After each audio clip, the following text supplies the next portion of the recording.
Pregnancy ടൈമിൽ hormones നിലവാരം വളരെ ക്രമപ്പെട്ടതായിരിക്കും. അതായത് ഈസ്ട്രജൻ ആണെങ്കിലും പ്രൊജസ്ട്രോൺ ആണെങ്കിലും ഒരേ ഒരു ലെവലിൽ തന്നെ മെയിൻറ്റെയിൻ ചെയ്യുന്നു. അതുകൊണ്ട് അവർക്ക് മിക്കവാറും ആൾക്കാർക്ക് മൈഗ്രെയിൻ കൺട്രോൾ ആവാറുണ്ട്. ഡ്യൂറിങ് ബ്രേക്ക് മെന്റൽ ലോഡ് കൂടുതലാണ്, വർക്ക് പ്രഷർ കൂടുതലാണ്. ആ സമയം വീണ്ടും തലവേദന കൂടുതലായിരിക്കും. അതായത് പോസ്റ്റ്പാർട്ടം പീരീഡിലെ ബ്രസ്റ്റ് ഫീഡിങ് പീരീഡ്. പിന്നീട് വരുന്ന ഒരു പ്രധാന ഒരു ഫേസ് ആണ് പെരിമെനോപോസ് ആൻഡ് മെനോപോസ്, അതായത് മാസം മുറ നിൽക്കണ പ്രായം. ആ ഒരു ഏജ് ആകുമ്പോഴേക്കും തലവേദന വീണ്ടും കൂടുകയാണ്. അതായത് ഹോർമോൺ വേരിയേഷൻ ഏറ്റവും കൂടുതലായിട്ട് വരുന്ന ഒരു സമയമാണ്.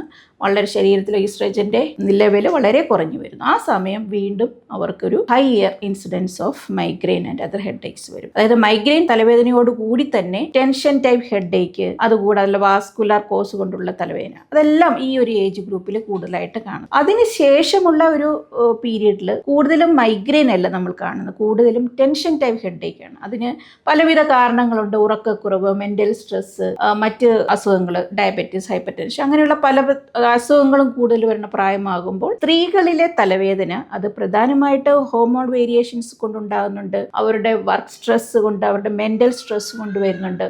ഉറക്കമില്ലായ്മ വളരെ കൂടുതലാണ് സ്ത്രീകൾക്ക്. സ്ട്രെസ് മാനേജ് ചെയ്യാനുള്ള കഴിവ് പല വീട്ടമ്മമാർക്കും കുറവാണ്. അതോടൊപ്പം തന്നെ വേറെ ഒരു ഇമ്പോർട്ടൻ്റ് ആയിട്ടുള്ള കാര്യമാണ് മെഡിക്കേഷൻ ഓവർ യൂസ് എന്ന് പറയുന്നത്. മിക്ക സ്ത്രീകളും ഒരു തലവേദന വരുമ്പോൾ അവർക്കൊരു പെയിൻ കില്ലേഴ്സ്, ഈസിലി അവൈലബിൾ ആയിട്ടുള്ള ഒരു പെയിൻ കില്ലർ എടുക്കും. പാരസെറ്റമോളോ അല്ലെങ്കിൽ ബ്രൂഫിനെ പോലെയുള്ള ഒരു ടാബ്ലറ്റ് കഴിക്കും. അല്ലെങ്കിൽ over the counter medications, migraine ആണെന്ന് പറഞ്ഞിട്ട് ഒരു മൈഗ്രാനിൽ അല്ലെങ്കിൽ അങ്ങനെയുള്ള ഒരു തലവേദന ഗുളിക കഴിക്കും. അപ്പോൾ അവർക്ക് താൽക്കാലികമായിട്ടുള്ള ഒരു ആശ്വാസം കിട്ടും. വീണ്ടും ഒരു തലവേദന വരുമ്പോൾ വീണ്ടും അത് തന്നെ ആവർത്തിക്കും. അങ്ങനെ വീണ്ടും വീണ്ടും തുടർച്ചയായിട്ട് പെയിൻ മെഡിക്കേഷൻസ് എടുക്കുന്നതോടുകൂടി അവർക്ക് വേറൊരു തരത്തിലുള്ള തലവേദന ആണ് അനുഭവപ്പെടുക. അതിനെ നമ്മൾ മെഡിക്കേഷൻ ഓവർ യൂസ് ഹെഡേക്ക് എന്നാണ്. അത്തരം ഒരു കണ്ടീഷൻ സ്ത്രീകളിലാണ് കൂടുതലായി കാണപ്പെടുന്നത്. കൃത്യമായിട്ടുള്ള രോഗനിർണയവും മരുന്നുകളുടെ ഉപയോഗവും മൂലം നമുക്ക് ഹെഡേക്ക് വളരെ നന്നായിട്ട് കൺട്രോൾ ചെയ്യാൻ സാധിക്കും. അതോടൊപ്പം തന്നെ നല്ലൊരു സ്ട്രെസ് മാനേജ്മെന്റും ഇതിനോടൊപ്പം ആവശ്യമാണ്. നമ്മുടെ ജീവിതശൈലിയിലുള്ള ശ്രദ്ധ, അതായത് ക്രമമായിട്ടുള്ള ഉറക്കം,